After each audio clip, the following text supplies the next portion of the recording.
Alors, le coup d'envoi est donné. Allez-y, lâchez-vous.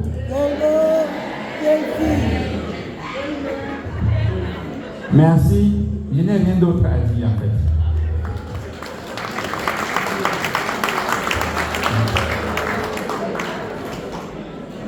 Alors, ce qu'il y a quand même, c'est que quand maman veut quelque chose, il faut dire oui. Mais il ne faut pas juste dire oui. Hein. Quand tu dis oui, il faut faire. Donc, comme elle veut que je raconte ma vie, je vais quand même raconter ma vie, non?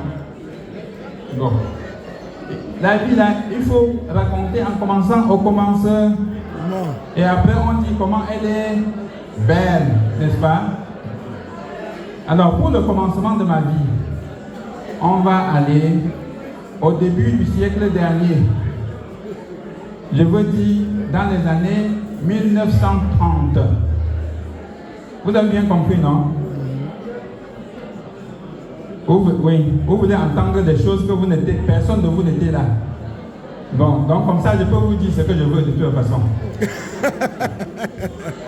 Donc, dans les années, en 1936, pardon, c'est l'année où ma mère est née.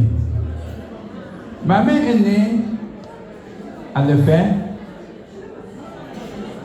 et elle est née à Lefebvre. Pardon, quand je parle de Lefebvre, il faut que je précise quelque chose.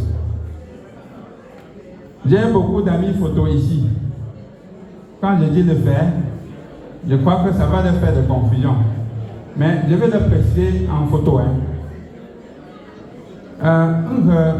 Moi, on dit me sont pas puis et pour te pas de s'intérêt.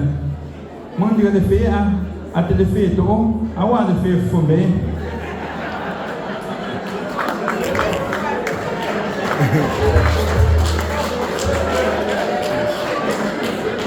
Donc, ma mère est née à Lefebvre.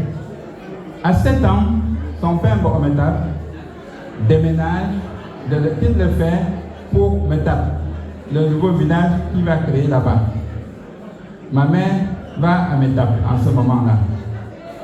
Ma mère, quand elle commence à ressembler à une femme, son père la confie à son ami Bimelon, qui est mon grand-père.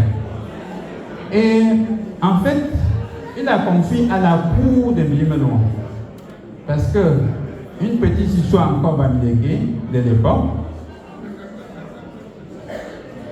c'est les parents, ils fiançaient les filles, et quand tu avais les moyens, un gros polygame comme mon grand-père, ou mes deux grands-pères qui étaient de gros polygames, quand tu avais des moyens, tu fiançais beaucoup de filles.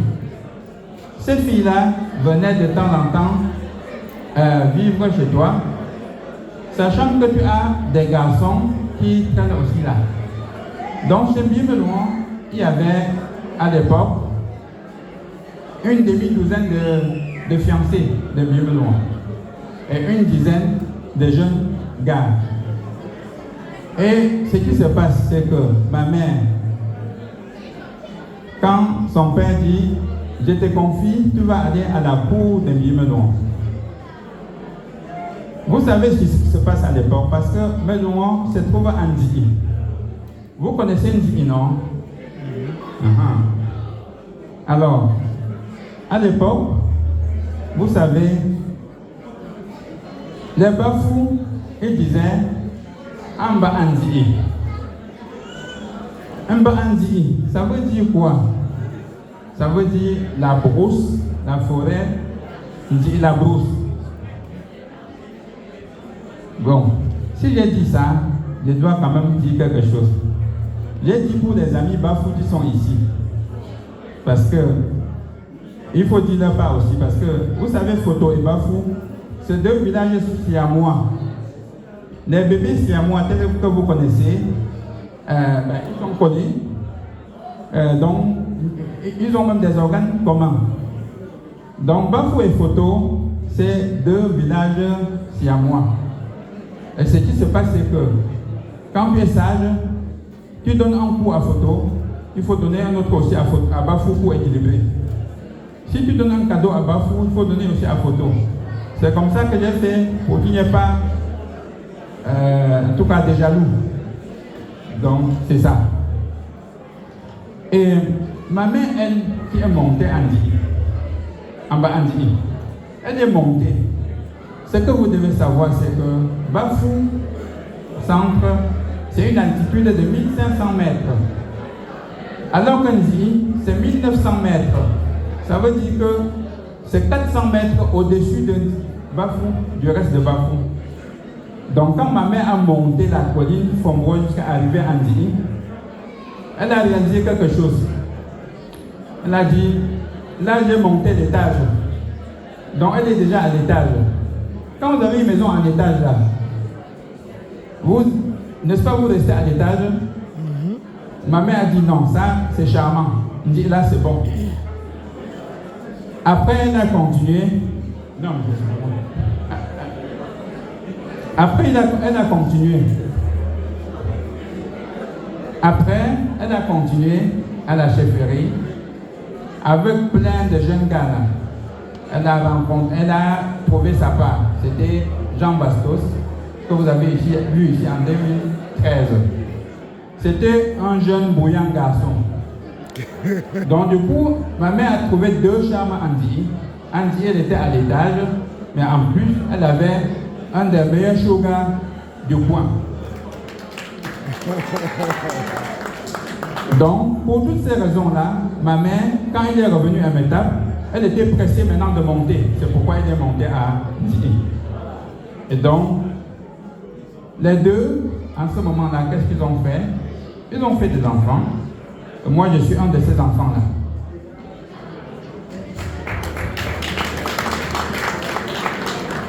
Et ce qu'il faut dire, c'est que, à l'époque, quand je suis né, mon père, il était déjà polygame. Et nous, on arrivait par promotion. Moi, je suis de la promotion, on va dire 1964-63. Et le nom à l'époque, c'était quoi? Le nom à la mode, à l'époque, c'était quoi? C'était quoi? Le nom à la mode, c'était Jean.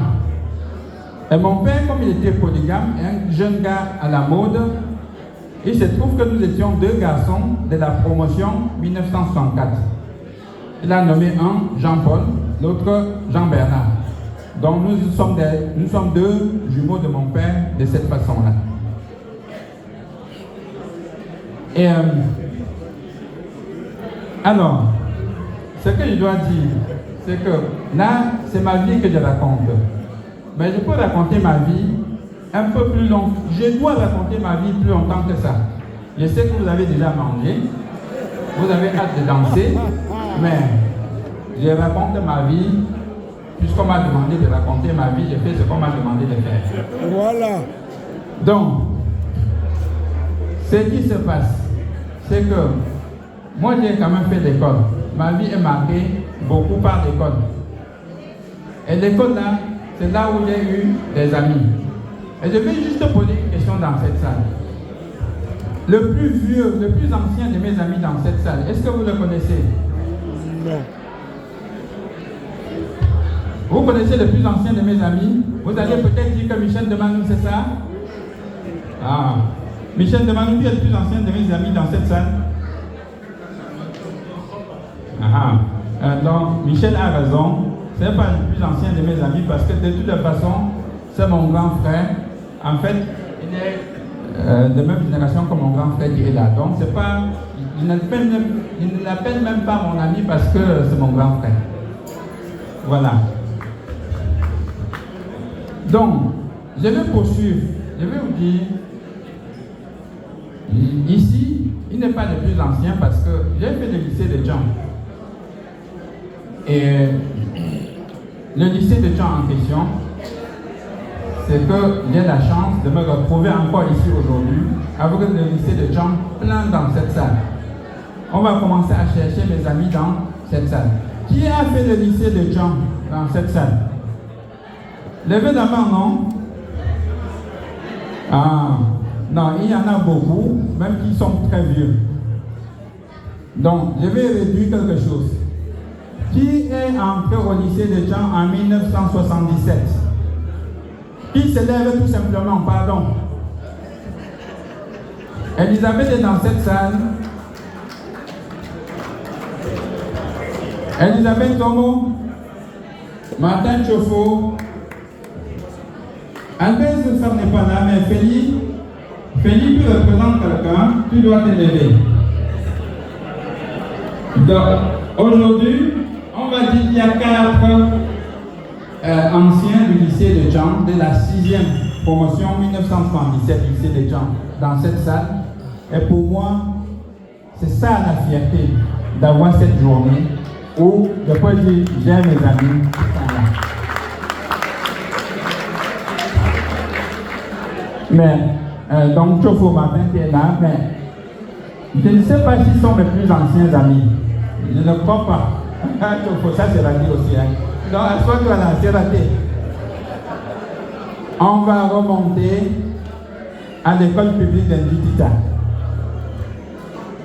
À l'école publique d'Indutita. Qui a fait l'école publique d'Indutita ici? Levez la main. Nous sommes nombreux. Qui lève la main?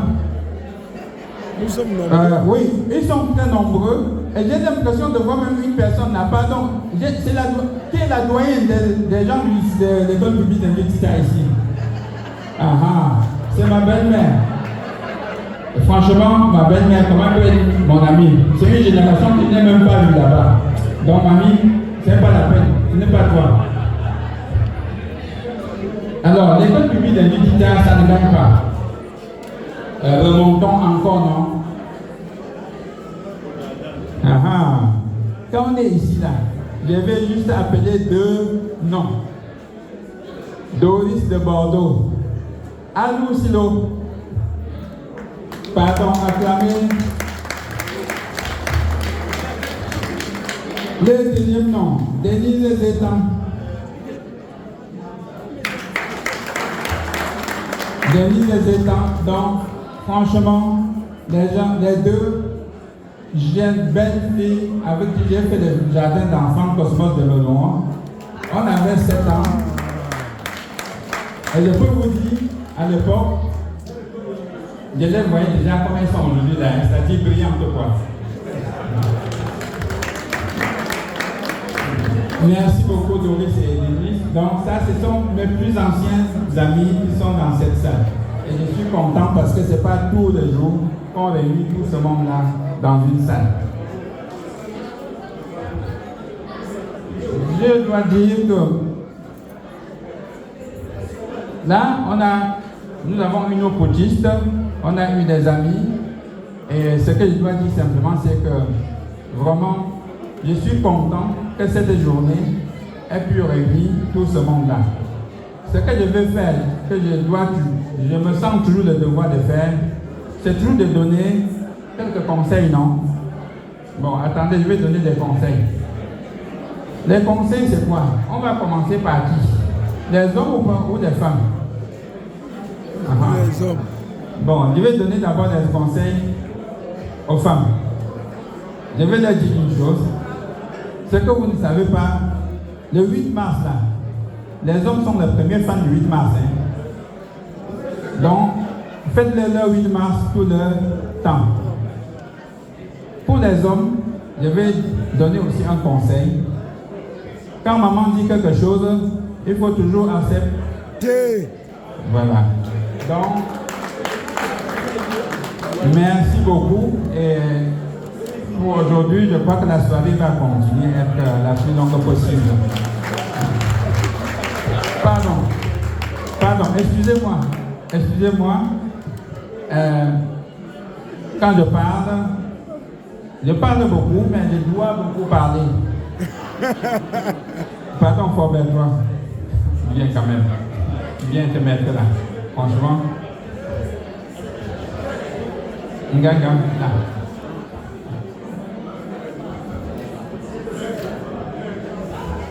Franchement, quand on dit le putiste là, le numéro 1 c'est lui, hein.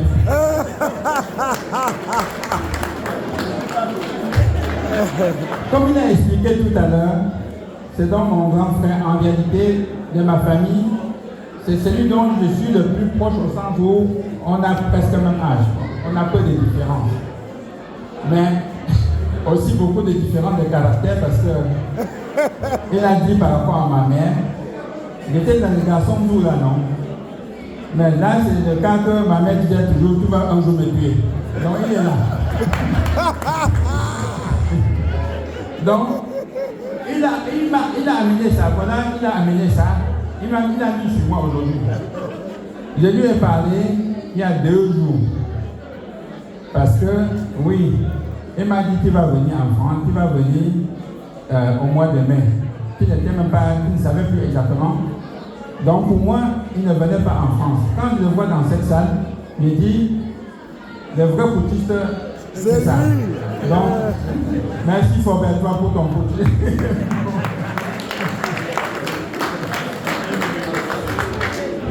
Ok, merci beaucoup pour tout le monde.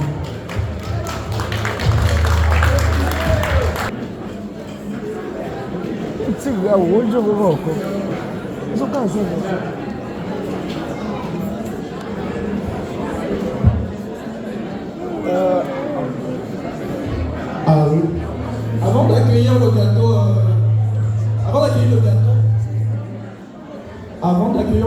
on va vous présenter la pièce montée, qui est un assortiment de choux, avec au-dessus le chiffre 60 qui symbolise le nombre d'années passées par papa sur cette terre. Ensuite, on a une photo très élégante de papa et un petit message qui dit « Telle cette œuvre d'art, tu sculptes et éclaires nos vies de ton amour. » Je ne sais pas si papa a écouté le message. Telle cette œuvre d'art, tu sculptes et éclaires nos vies de ton amour infini. C'est le message. Allumez les bougies. On va accueillir, je vais vous demander de vous lever s'il vous plaît. Nous avons les jeunes qui vont faire leur entrée. On a des jeunes qui vont faire leur entrée sur ce son qu'ils ont